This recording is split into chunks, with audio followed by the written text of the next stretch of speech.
গলদা চিংড়ি বা বাগদা চিংড়ি নয়, আজকে হবে এই মিডিয়াম সাইজ চিংড়িরই চিংড়ি মাছের মালাইকারি, যেটা আমাদের ঘরে জামাই ষষ্ঠীর প্রধান মেনু।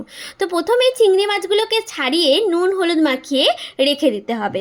তারপর নারকেল ছাড়া তো অসম্পূর্ণ, তো নারকেল কোড়াটাকে মিক্সারে দিয়ে ভালো করে পেস্ট করে তারপরে চিপে চিপে নারকেলের দুধটাকে খুব সুন্দর করে বার করে নিতে হবে। তারপর নারকেলের এই দুধটাকে একটুখানি গরম করে নিতে হবে। তারপর গোটা সর্ষে, গোটা মৌরি আর হচ্ছে কাজু বাদাম ভালো করে পেস্ট করে নিতে হবে। আর তারপর হচ্ছে পেঁয়াজ আর লঙ্কাকে খুব সুন্দর করে পেস্ট করে নিয়েছিল। আর হচ্ছে আদা রসুনটাকে একটুখানি শিলেতে বেটে নিয়েছিল। তারপর তেলের মধ্যে খুব ভালো করে চিংড়ি মাছটাকে ফ্রাই করে নিতে হবে। এই চিংড়ি মাছ ভাজার গন্ধ কিন্তু আমার খুবই ভালো লাগে। তো চিংড়ি মাছ ভাজা হয়ে গেলে তার মধ্যে এলাচ, দারচিনি আর লবঙ্গ, যেটা হয়তো তোমরা দেখে বুঝতে পারছো না, ওটা ফোড়ন দেওয়া হয়েছিল। তার মধ্যে ওই পেঁয়াজ বাটাটাকে দিয়ে একটু নেড়ে চেড়ে আদা রসুন বাটাটাও দিয়ে দেওয়া হয়েছিল।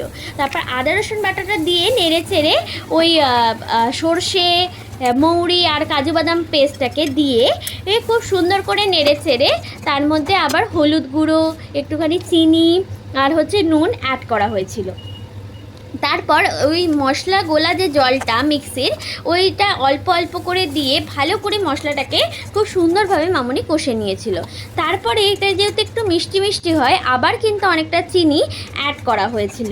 তারপর ওই গরম করা নারকেলের দুধটা এর মধ্যে দিয়ে নেড়ে চেড়ে নিয়ে ওই ভেজে রাখা চিংড়ি মাছটাকে দিয়ে দেওয়া হয়েছিল। আর হ্যাঁ, ভেজে রাখা চিংড়ি মাছের তেলটা কিন্তু এটার মধ্যে ওই চিংড়ি মাছের স্মেলটা কিন্তু এনে দেয়, তো তাই জন্য ওটাও দেওয়া হয়েছিল। তারপর একটুখানি আমুল দুধ গুলে দেওয়া হয়েছিল এর টেস্টটাকে এনহান্স করার জন্য। তো দিয়ে দেওয়ার পরে একটুখানি লাস্টে ঘি দিয়ে নামিয়ে নিলে রেডি চিংড়ি মাছের মালাই।